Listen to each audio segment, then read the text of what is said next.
10 alasan kenapa Anda selalu gagal menabung. Uang bukan segalanya, tetapi segala hal butuh uang. Ungkapan tersebut memang agak sedikit kurang enak didengar, tapi tidak sepenuhnya salah. Memang benar uang bukan segalanya, tapi jika dianggap sebagai pengingat, ungkapan tersebut juga dapat berarti positif, pengingat untuk menyisihkan uang untuk ditabung. Menabung bukan hal yang mudah untuk dilakukan. Banyak orang mengaku kesulitan menabung karena punya kebiasaan mengatur keuangan buruk. Umumnya karena masih terpengaruh stigma gaya hidup lebih penting daripada menabung. Alhasil, persentase gaji bulanan akan tersedot lebih besar untuk pemenuhan gaya hidup ketimbang kebutuhan menabung. Bahkan tidak jarang, gaji habis duluan sebelum sempat disisihkan untuk tabungan. Agar kewajiban menabung dapat terrealisasi, seseorang harus mulai membiasakan diri untuk menerapkan rumus keuangan paling efektif sejak hari pertama gaji bulanan turun. Umumnya rumus yang digunakan agar keuangan lebih baik, gaji bulanan harus langsung disisihkan sebesar 30% untuk tabungan, baru sisanya digunakan untuk berbagai kebutuhan mulai cicilan, harian, hingga foya-foya. Agar rumus tersebut dapat diterapkan sebaik mungkin, ada beberapa alasan yang harus diubah agar rencana menabung tidak terganggu, di antaranya adalah sebagai berikut.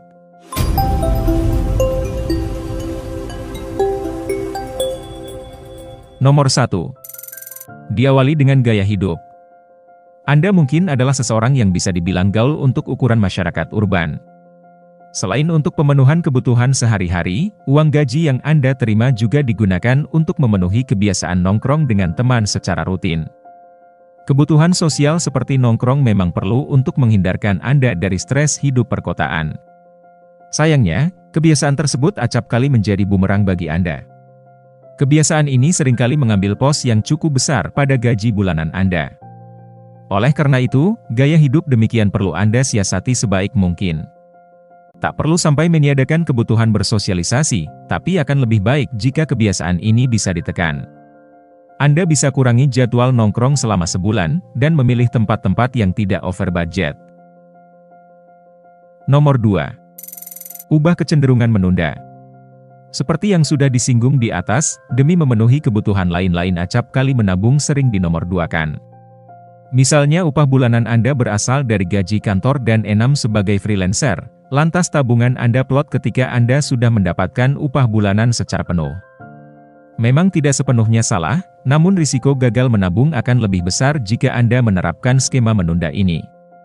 Untuk mengatasi kebiasaan ini, Anda bisa menerapkan trik paksaan pada keuangan Anda. Misalnya, dengan langsung memotong upah yang Anda terima sejak pertama sejumlah dengan kebutuhan tabungan.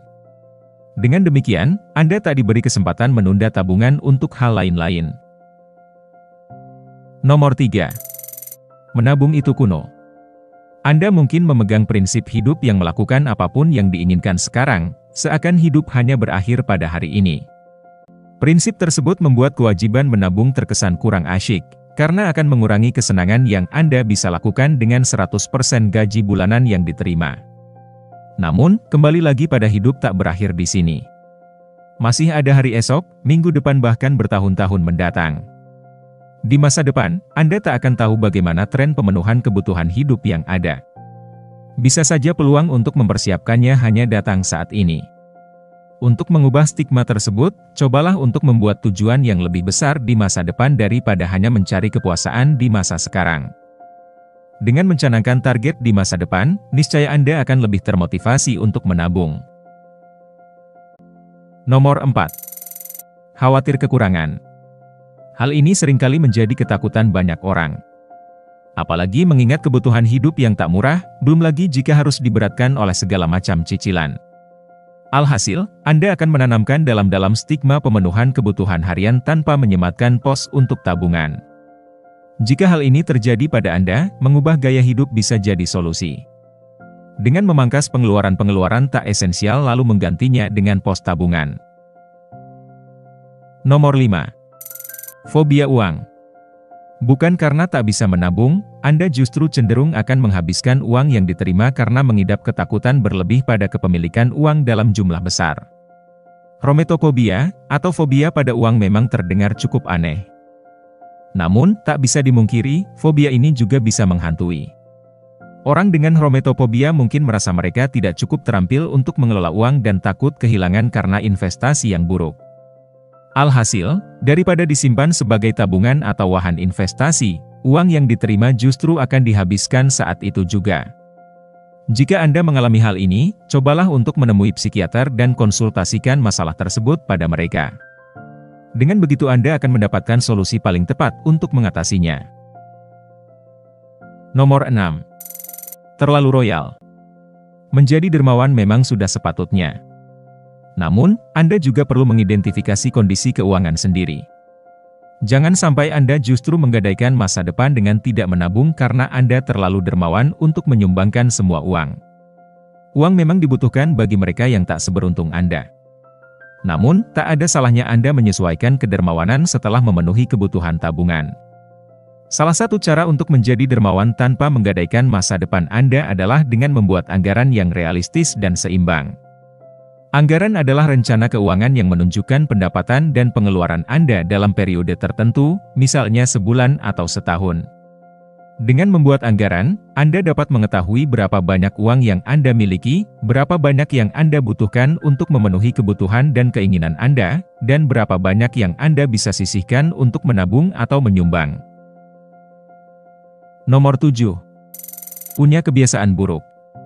Kebiasaan Anda mencerminkan seberapa berkualitas hidup yang Anda jalani. Mengubah kebiasaan buruk menjadi baik tak bisa dilakukan hanya dalam satu malam. Hal ini membutuhkan proses panjang dan konsistensi yang baik. Jika ingin memiliki kebiasaan baik dalam menabung, Anda perlu memulainya sedari awal. Perlahan tak apa, asalkan konsisten. Mengubah kebiasaan buruk menjadi baik memang membutuhkan proses panjang dan konsistensi yang baik, tetapi bukan berarti tidak mungkin dilakukan. Ada beberapa langkah yang dapat Anda lakukan untuk membantu Anda mengembangkan kebiasaan baik dalam menabung, antara lain. Pertama, tentukan tujuan Anda. Anda perlu mengetahui apa yang ingin Anda capai dengan menabung. Misalnya untuk membeli rumah, mobil, pendidikan, liburan, atau pensiun. Tujuan Anda harus spesifik, terukur, dapat dicapai, realistis, dan berbatas waktu. Misalnya, Anda ingin menabung 100 juta rupiah dalam 5 tahun untuk membeli rumah. Kedua, buat rencana Anda. Anda perlu menentukan berapa banyak uang yang Anda butuhkan untuk mencapai tujuan Anda, berapa banyak uang yang Anda bisa sisihkan setiap bulan, dan di mana Anda akan menyimpan uang Anda. Anda juga perlu mengevaluasi pengeluaran Anda dan mencari cara untuk mengurangi atau mengeliminasi pengeluaran yang tidak perlu atau berlebihan. Misalnya, Anda bisa mengurangi biaya makan di luar, berlangganan atau belanja impulsif. Nomor 8. Tak hanya Anda, perhatikan juga pasangan Anda. Mungkin Anda sudah bisa menerapkan kebiasaan menabung yang baik, tapi tak demikian halnya dengan pasangan Anda. Jika demikian, maka jalan satu-satunya adalah dengan membicarakannya dengan pasangan. Cobalah untuk memberi pengertian bahwa tabungan merupakan hal yang wajib disiapkan guna mengamankan hari tua Anda berdua. Cobalah untuk saling support mengubah gaya hidup masing-masing agar tabungan tetap aman. Nomor 9. Tak memiliki target finansial. Mereka yang kesulitan menabung biasanya tidak memiliki target dan tujuan finansial di masa depan. Oleh karena itu mencanangkan target-target dan tujuan yang ingin dicapai di masa depan adalah hal yang paling esensial untuk menabung. Cobalah untuk tanamkan dalam ide untuk target di masa depan ke dalam benak Anda, agar menabung bukan lagi sebagai kewajiban melainkan sudah menjadi kebutuhan. Nomor 10. Kurang motivasi. Motivasi akan menentukan berhasil atau tidaknya Anda menabung. Secara tekad dan perbuatan mungkin Anda sudah bisa menjalankannya dengan baik. Setiap pos keuangan termasuk tabungan sudah bisa Anda penuhi dengan baik, dan hidup berjalan baik-baik saja. Namun, tak ada yang bisa meramalkan dengan pasti apa yang akan terjadi di masa depan.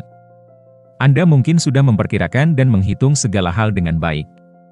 Namun, bisa saja satu kali nasib kurang mujur menimpa Anda. Misalnya Anda harus mengeluarkan uang calam jumlah besar ketika Anda sakit atau ditilang polisi. Hal tersebut bisa saja mengganggu tren positif tabungan Anda. Jika dihadapkan pada situasi tersebut, jangan lantas malas untuk menabung lagi. Sebab inilah salah satu fungsi dari tabungan, mengatasi hal-hal yang tak terduga. Tetaplah menjaga motivasi untuk menabung meski tengah dihantam hal-hal seperti itu.